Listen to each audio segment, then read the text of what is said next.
Independent ডিজিটালে আপনাদের স্বাগত জানাচ্ছি। আমি আশিক হোসেন। আমাদের সাথে আজকে আলোচনায় রয়েছেন ইন্ডিপেন্ডেন্ট ডিজিটালের deputy news editor Fazlul Kabir. Fazlul Kabir, আপনাকে স্বাগত জানাচ্ছি। শুরুতে আপনার কাছে একটু জানতে চাই যে আজকে দিনভর কিন্তু আমরা দেখেছি বেশ ঘটনাবহুল একটি দিন ছিল। শুরুতেই আসলে 7 কলেজের শিক্ষার্থীদের আন্দোলনের প্রসঙ্গটি এসে যাচ্ছে। আমরা দেখেছি যে শেষ পর্যন্ত তারা কিন্তু তাদের দাবির প্রতি এক ধরনের অনড় অবস্থানেই রয়েছেন এবং নতুন কর্মসূচি ঘোষণা করেছেন। তাদের সেই কর্মসূচিতে কি রয়েছে এবং আসলে তারা কি ধরনের বক্তব্য, মানে তাদের যে মেসেজ, সেই মেসেজটা আসলে কি? তাদের মেসেজের দিকে মেসেজ তো একদম একটা জায়গা হচ্ছে যে তারা তাদের ঢাকা বিশ্ববিদ্যালয়ের যে অধিভুক্তি, সেই অধিভুক্তি থেকে তারা বের হয়ে যেতে চায়, যেটাই এরই মধ্যে হচ্ছে ঢাকা বিশ্ববিদ্যালয়ের উপাচার্য আলাদাভাবে ব্রিফ করে তিনি জানিয়েছেন যে যেটা 25-26 সাল শিক্ষাবর্ষ থেকে করার কথা তারা আগে জানিয়েছিলেন, সেটা এগিয়ে এনে 24-25 থেকে তারা করছেন। এটা হচ্ছে একটা জায়গা। তো এটার সাথে যুক্ত হয়েছে আরও বেশ কিছু জিনিস। সে জিনিসটা কি, আপনি জানেন যে গতকালকে এই 7 কলেজ নিয়ে আসলে গতকাল রাতে বেশ কিছু ঘটনা ঘটেছে, যেটা জের আসলে আজকে এবং আগামীকালও হয়তো এটা জের থাকবে কিনা আমরা জানি না। এটা যদি এর ভিতরে নিষ্পত্তি হয়, এটা খুবই স্বস্তিদায়ক একটা ব্যাপার হবে। তো ইস্যুটা ছিল হচ্ছে যে 7 কলেজের এই অধিভুক্তি এবং তাদের এক ধরনের সাফারিংস আছে। তারা জাতীয় বিশ্ববিদ্যালয়ে এক ধরনের সাফারিংস, সেশন জট ইত্যাদি ইত্যাদি এগুলোর মিলিয়ে এক পর্যায়ে হচ্ছে 2017 সালে তাদেরকে অধিভুক্ত করা হলো। অধিভুক্ত করার পরে এক ধরনের স্বস্তি এলো যে ঢাকা বিশ্ববিদ্যালয়ের অধীনে আসা, তার সনদের একটা বিষয় আছে, প্লাস হচ্ছে বিশ্ববিদ্যালয়ের শিক্ষার্থীদের, এই 7 কলেজে অধিভুক্ত শিক্ষার্থীদের একটা দীর্ঘদিনের চাওয়া ছিল যে তাদের শিক্ষা জীবনটা যেন অহেতুক দীর্ঘায়িত না হয়। তো দেখা গেল যে সেই জায়গাটা থেকে আসলে খুব একটা সন্তোষজনকভাবে তেমন ফল আসেনি। স্বাভাবিকভাবেই তাদের এই এক ধরনের দাবি এলো। সেই দাবিটা নিয়ে এই বিষয়ক একটা আলোচনা করতে তাদের অভিযোগ, যেটা ঢাকা বিশ্ববিদ্যালয়ের উপাচার্য ডক্টর মামুন, ওনার কাছে হচ্ছে গেলেন। ওদের দাবি হচ্ছে যে উনি বেশ এক ধরনের অপমান অপদস্থ কোট আনকোট করেছেন। সেইটার কারণে হচ্ছে তারা পরে একটা কর্মসূচি দিল যে রাতের বেলা হচ্ছে ঢাকা বিশ্ববিদ্যালয় অভিমুখে মিছিল, যেটা নীলক্ষেতে হচ্ছে এক ধরনের সংঘাতে গড়ায় ঢাকা বিশ্ববিদ্যালয়ের শিক্ষার্থীদের সাথে। এই ঘটনার পর আসলে যেটা হলো যে আমরা জানি যে সারা ঢাকা শহরের বিভিন্ন পয়েন্টে আসলে এই আন্দোলনটা হয়েছে।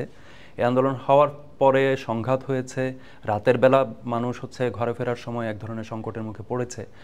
তো শেষ পর্যন্ত তাদের দাবিনামার মধ্যে এলো যে উপাচার্যকে পদত্যাগ করতে হবে। ঢাকা বিশ্ববিদ্যালয় প্রশাসনকে শিক্ষার্থীদের হামলার কারণে, ঢাকা বিশ্ববিদ্যালয়ের শিক্ষার্থীরা যেহেতু হামলা করেছে, সেইটার কারণে হচ্ছে ঢাকা বিশ্ববিদ্যালয় প্রশাসনকে ক্ষমা চাইতে হবে। এটা হচ্ছে প্রথম দুটো দাবি। তারপরে যেটা, যে ওইখানে সাউন্ড গ্রেনেড, পুলিশ হচ্ছে ওই জায়গায় সংঘাত যেহেতু ছড়িয়ে পড়েছিল, সেই জায়গায় হচ্ছে তারা পুলিশি কিছু পদক্ষেপ নিয়েছিল, যে সাউন্ড গ্রেনেড বা টিয়ার শেল এই ধরনের। এটার কারণে হচ্ছে নিউ মার্কেট জোনের এসি এবং নিউ মার্কেট থানার ওসি দুজনকে হচ্ছে প্রত্যাহার করতে হবে, এই দাবিটা সংযুক্ত হয়েছে। এর পাশাপাশি হচ্ছে এই যে ঘটনাগুলো, এই ঘটনার সব কিছু মিলিয়ে হচ্ছে বিশ্ববিদ্যালয় প্রশাসনকে ক্ষমা চেয়ে এইটার এক ধরনের নিষ্পত্তিতে যেতে হবে। আজকে অধিভুক্তি থেকে ঢাকা বিশ্ববিদ্যালয় জানিয়েছে, অধিভুক্ত 7 কলেজের অধ্যক্ষের সাথে সভা করে একটা ফলাফল জানিয়েছে যে তারা আর অধিভুক্ত রাখতে চায় না। এটা মন্ত্রণালয়ের এখতিয়ার, এখন মন্ত্রণালয় হয়তো ফাইনাল কলটা দেবেন। তো এইটার পরে তারা রিসেন্ট সর্বশেষ যে আপডেট, সেটা হচ্ছে 7 কলেজের শিক্ষার্থীরা বলছে যে তাদের এতগুলো দাবির মধ্যে মাত্র একটি দাবি মেনে নেওয়া হয়েছে, বাকিগুলো এখনও রয়ে গেছে। এই দাবিগুলো না মানা পর্যন্ত তারা নতুন একটা কর্মসূচি দিয়েছে। সেটা কি? সেটা হচ্ছে নিউ মার্কেট থানা ঘেরাও, তার মানে আবারও নীলক্ষেত অঞ্চলটা সামনে চলে আসে। এবং দ্বিতীয় আরেকটা, এটা খুবই ইন্টারেস্টিং, সেটা হচ্ছে ঢাকা কলেজের সামনে দিয়ে ঢাকা বিশ্ববিদ্যালয়ের কোনো বাস যেতে পারবে না। ঢাকা বিশ্ববিদ্যালয় সহ অন্যান্য এখন কলেজগুলো রয়েছে, হ্যাঁ, সবগুলোর ক্ষেত্রেই। এবং আপনি জানেন যে এই 7 কলেজ কি কি? একটা আছে মিরপুর বাংলা কলেজ, এদিকে আছে হচ্ছে তিতুমির কলেজ, এদিকে সোহরাওয়ার্দী কলেজ, কবি Nazrul college, Eden, Dhaka college তো আছেই। তো মোটামুটি ঢাকা শহর পুরাটা কিন্তু আসলে হচ্ছে কাভার করছে। তো এখন বিষয়টা যদি এরকম হয় যে ঢাকা বিশ্ববিদ্যালয়ের বাস আমি যেতে দেবো না, বা ঢাকা বিশ্ববিদ্যালয়ের কোনো গাড়ি আমি ওই কলেজগুলোর সামনের পথ ব্যবহার করতে পারবে না, এই দাবিটা কেন এলো, এটারও একটা তাদের আরেকটি দাবি হচ্ছে খুবই গুরুত্বপূর্ণ, সেটা বিভিন্ন সময় আমাদের আলোচনায় এসেছে। সেটা হচ্ছে যে ঢাকা বিশ্ববিদ্যালয়ে সংশ্লিষ্ট সিটি কর্পোরেশনের যেই রাস্তা আছে সেটা সর্বসাধারণের জন্য খুলে দেওয়া। এটা নিয়ে আসলে জনমনে বিপুল ক্ষোভ। আপনি যদি ঢাকা শহরের শাহবাগ থেকে শুরু করে ওই অঞ্চলের আশপাশ দিয়ে আপনি যদি চলাচল করেন সন্ধ্যা থেকে, বা ওই সময়টা যখন হচ্ছে আসলে রেস্ট্রিকশনটা যে সময়টাতে চালু থাকে, সেই সময় আপনি সাধারণ রিক্সা চালক থেকে শুরু করে অনেকের ভেতরেই এই ক্ষোভটা আসলে দেখবেন। তো এইটারই পাল্টা কিনা, যদি এইটারই পাল্টা হয়ে থাকে তাহলে হচ্ছে ঢাকা বিশ্ববিদ্যালয় একটা পকেটের মধ্যে হচ্ছে চারপাশ দিয়ে যেমন হচ্ছে ব্লক করার পরে চারপাশের সড়কগুলো হচ্ছে ব্লক হয়ে যাচ্ছে একটা নির্দিষ্ট সময় এবং ভয়াবহ জ্যাম তৈরি হচ্ছে। ভাবেন যে চারপাশের এতগুলো অঞ্চলের কলেজগুলোর সামনের সড়ক যদি এভাবে, ঢাকা ইউনিভার্সিটির বাস বা গাড়ি থামাতে গেলে তো তাকে আসলে রাস্তা মনিটর করতে হবে। তো রাস্তা মনিটর করা মানে তো হচ্ছে একের পর এক সবগুলো চেকপোস্টের মতো করে একটা বিষয় চলে আসে, তখন আসলে হচ্ছে পুরো ঢাকা তো আসলে ব্লক হয়ে যাবে। তো এই অভিজ্ঞতার মধ্য দিয়ে তো আমরা যাচ্ছি। আজকে এর মধ্যে ইবতেদায়ী শিক্ষকদের এক দাবি নিয়ে অবস্থান ছিল, আজকেই ছিল, গতকালও ছিল। সেখানে অনভিপ্রেত কিছু ঘটনা ঘটেছে, পুলিশের লাঠিচার্জ, এই বিষয়গুলো ঘটেছে, সমালোচিতও হয়েছে ব্যাপকভাবে। কিন্তু এই বিষয়গুলো কিন্তু ফিরে ফিরে আসছে, নাগরিকদের সামনে কিন্তু বারবার করে আসছে। তো এই হচ্ছে আগামীকালকে যদি সত্যি সত্যি 7 কলেজ এই ধরনের পদক্ষেপ নেয়, সেক্ষেত্রে নাগরিকদের ভাবতে হবে যে তারা তাদের কর্মক্ষেত্রে বা জরুরি কাজে বের হওয়ার জন্য আসলে ঠিক কত সময় হাতে নিয়ে বের হবেন। আরেকটা বিষয় সেটা হচ্ছে যে আমরা যে গতকালকে যে সংঘর্ষটি হলো ঢাকা বিশ্ববিদ্যালয়ের শিক্ষার্থীদের সাথে 7 কলেজের শিক্ষার্থীদের, এটা কি এড়ানো যেত না কোনোভাবে? এইটা একটা কথা আছে যে আগুন নেভাতে হলে পানি লাগে, আগুন দিয়ে আগুন নেভানো যায় না। তো আমরা গতকালকে যেটা দেখেছি, আগুন দিয়ে আগুন নেভানোর একটা চেষ্টা। ক্ষুব্ধ 7 কলেজের শিক্ষার্থীরা এলেন, ঢাকা বিশ্ববিদ্যালয়ের শিক্ষার্থীরা গিয়ে সেখানে হচ্ছে তারা নিজেদের দায়িত্ব মনে করলেন যে এইটাকে আটকানো বা এইটার প্রোটেক্ট করা বা এইটাকে ঢুকতে না দেওয়া, এই যে বিষয়টা, এইটাই আসলে হচ্ছে সংঘাতটা তৈরি করে দিল। হতে পারতো যে তারা মিছিল নিয়ে এলো, আমরা তো দেখেছি বিভিন্ন সময় যে খুবই রাগী ভঙ্গিতে হচ্ছে শিক্ষার্থীরা হয়তো আসে, তাদের কিছু দাবি দাওয়া নিয়ে আসে, প্রশাসনের সাথে আসলে তর্কটা করতে আসে। প্রশাসন তো শিক্ষক, তো তারা যদি দাঁড়িয়ে হচ্ছে এই জিনিসটা শিক্ষার্থীদের সাথে, তাদের প্রতিনিধিদের সাথে, এত শিক্ষার্থীর সাথে হয়তো আলোচনা, এটা বাস্তব বিষয় না, প্রতিনিধিদের সাথে যদি আলোচনা করতেন ওই সময়টাতে, এই সময়টুকু যদি দিতেন, তাহলে হয়তো এতটা অনাকাঙ্ক্ষিত ঘটনা হয়তো। এতে করে কি আমরা দেখেছি যে গত 5 আগস্টের আগে পরে শিক্ষার্থীদের মধ্যে এক ধরনের ঐক্য ছিল, যার কারণে কিন্তু 5 আগস্ট হয়েছে এবং সরকারের পতন হয়েছে। তো এই ধরনের ঘটনাগুলো কিন্তু আমরা আগেও দেখেছি যে বিভিন্ন কলেজের শিক্ষার্থীদের মধ্যে সংঘর্ষ। তো এই ধরনের এবং সবশেষ ঢাকা বিশ্ববিদ্যালয়ে যেটা হলো, এতে করে কি শিক্ষার্থীদের মধ্যে বিভক্তি বাড়ছে? বিভক্তির কিছু চিহ্ন তো আসছেই।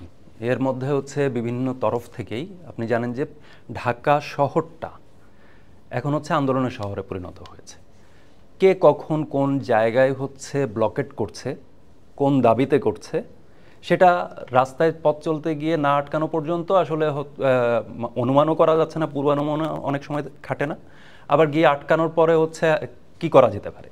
তো এরকম বিভিন্ন আন্দোলনের সময় কিছু শিক্ষার্থীদেরই আন্দোলন, শিক্ষার্থীরা হচ্ছে বক্তব্য দিচ্ছেন যে যখন জুলাইয়ের আন্দোলনটা চলছিল তখন আমরা আপন ছিলাম, এখন হচ্ছে আমাদের কথা শোনা হচ্ছে না, এখন আমাদের গুরুত্ব দেওয়া হচ্ছে না, এই ধরনের অভিযোগ কিন্তু আসছে। বা আবার মূল যেই আমার প্ল্যাটফর্ম বৈষম্য বিরোধী ছাত্র আন্দোলন বা 5 আগস্টের পরে গঠিত জাতীয় নাগরিক কমিটি, সেইটার তরফ থেকে কিন্তু আবার ঐক্যের বার্তাও দেওয়া হচ্ছে।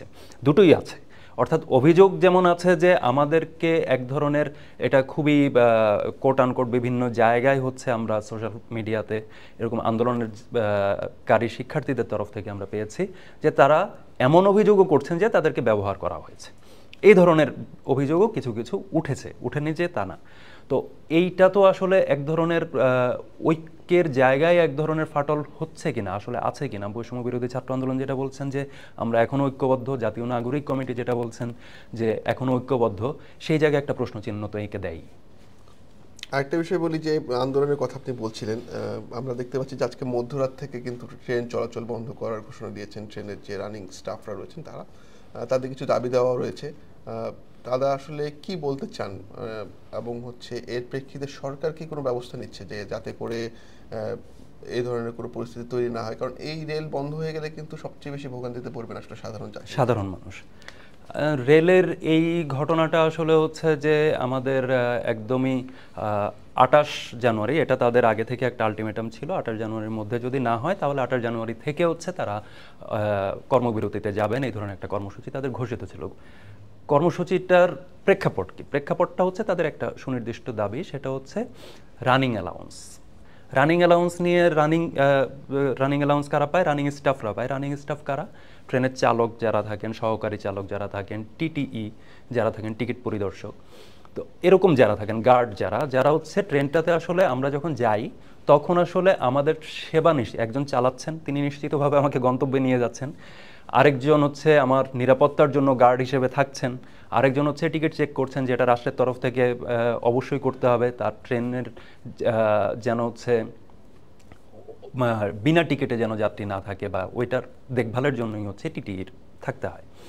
তো এরা হচ্ছে আসলে এই ট্রেনের কর্তৃপক্ষ বলা যায়, চলন্ত ট্রেনে যারা হচ্ছে একজন ব্যক্তিকে তার গন্তব্যে নিয়ে যায়, এক ধরনের বিরাট দায়িত্ব কাঁধে নিয়ে যায়। তো এই জায়গাটায় হয় কি, এই আমাদের যেহেতু হচ্ছে চালকের সংখ্যা সীমিত, রেলের কর্মী সংকট আছে, ব্যাপক পরিমাণেই আছে, ফলে আমাদের এই ধরনের খাতগুলোতে দেখা যায় যে তাদের ছুটি ছাটা তেমন থাকে না। তো রানিং অ্যালাউন্সটা হচ্ছে একজন রানিং স্টাফ আসলে যে পরিমাণ যাচ্ছেন, যাওয়া আসা করছেন, চলন্ত ট্রেন যতক্ষণ চলবে সেইটার প্রেক্ষিতে এক ধরনের অ্যালাউন্স।